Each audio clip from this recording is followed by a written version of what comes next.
My name is Cian, or as we say in Irish, Cian is Anam Dum, and I am a, Byron drumroll please, I am a Shanaki from Ireland. What is a Shanaki? I am the lore store. I am the keeper of the stories, na Skeelta. I am an official storyteller. I'm going to let you in on a special secret about stories. Stories are magical things. Stories can take us to far-flung lands and bring us face to face with fearsome pirates. Arr, take that! And magical fairies. And awesome dinosaurs. And as Shanaki, it is my job to keep the stories alive, especially the Irish ones. How do I keep the stories alive? By telling stories to girls and boys exactly like you. And I want you to become a Shanaki as well, a storyteller. All you have to do is tell stories to your friends and family too. And that's how we keep the stories alive. You see, stories inspire us to use one of our most amazing superpowers. A superpower everybody has. The power of our imagination. Let's try it. I want you to close your eyes and imagine you are in a green meadow full of colorful wild flowers. You can see a bee buzzing. Don't worry, the bee won't sting you.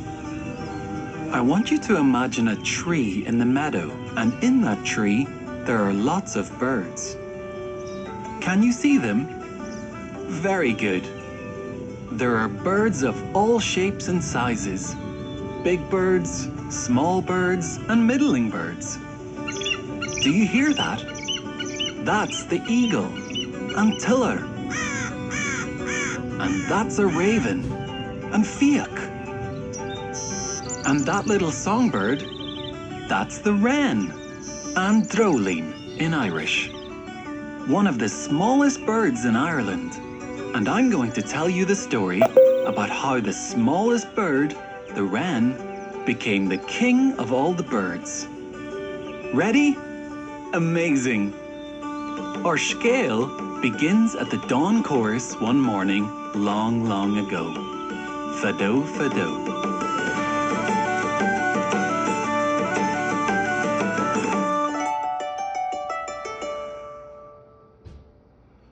All the birds had gathered together in a big meadow. The raptors were there, the eagle, the hawks, and their cousins, the owls, and the water birds were there, the swans, the ducks, herons, and the bittern, who had a very unusual call. The birds from the meadows were there, like the yellowhammer and the corncrake, another bird with a strange call. As were the birds of the forest, like the woodpecker, and the capercaillie, who sounded just like a horse. In fact, that's how it got its name. Capel, Cullia, the horse of the forest. Capercaillie. And finally, the smaller garden birds were present too. There was the blackbird, the thrush, the robin redbreast, the chaffinch, and one of the smallest birds of all, the wren, and droline.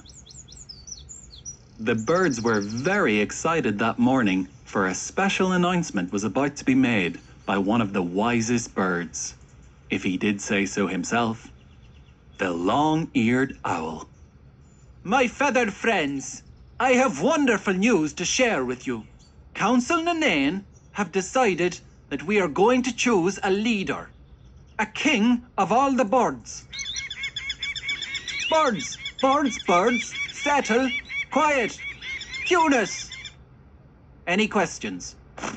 Yes, great bittern, and bun on bui. What would you like to ask?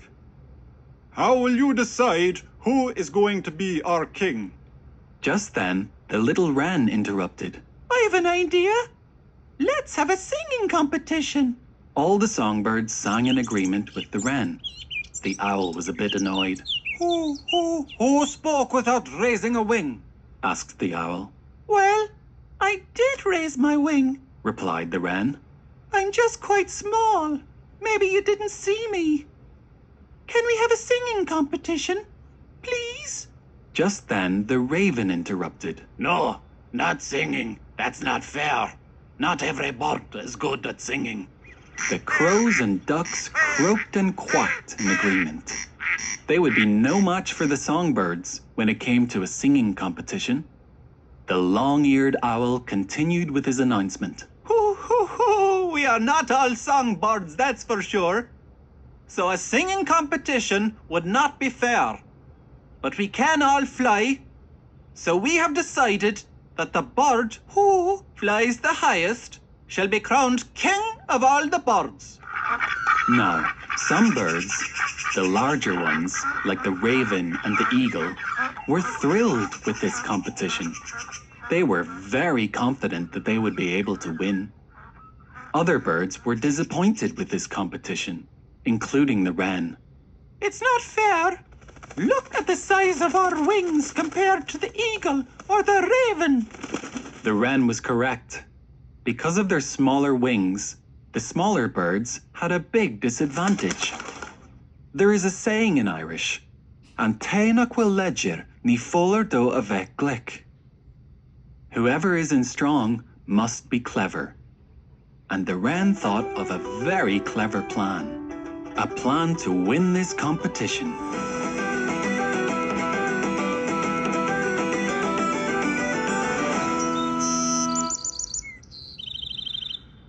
The next morning, while the rest of the birds slept, the wren awoke. His nest was in a bush near a river, and to pull off his plan, he needed to make his way high up into the mountain. And so off he flew.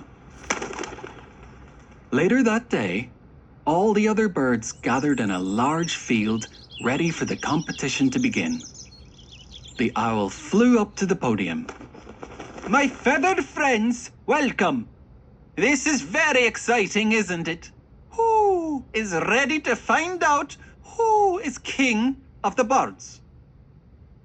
I said, who is ready to find out who is king of the birds? That's more like it. And now, without further ado, I declare the competition has begun. And with that, the birds took to the air to see which one of them would fly the highest and be declared the king of the birds. The sky was darkened by the sight of thousands of birds in the air. Soon, the songbirds grew tired. They were the smallest of the birds, and they were the first to give up. The waders, the ducks, the gulls, and the pigeons were all next to quit the competition. Soon, there were only two birds left, the powerful raven and the mighty eagle. Two big birds who can often be seen soaring high over the mountains amongst the clouds. This competition was easy for them. The rest of the birds watched from the field below. The long-eared owl, who had binocular vision, described what he saw to the rest of the birds. They are neck and neck. Well, wing and wing. The eagle and the raven were high up in the sky, where the air was getting thin and very cold. Both birds had done so well to reach this height, and both were exhausted. The eagle had taken the lead and was much higher up than the raven. The question remained, who was going to give up first? And who was going to be crowned king of the birds? Finally, the raven spoke. Oh, I think I'm done for. It's been a good competition, old boy, but you truly are the king of the birds. Congratulations. Just then, the eagle felt something move in his tail feathers. Down in the meadow below, The owl noticed it too. There's something moving in the eagle's tail feathers. And that's when the wren and Droline appeared.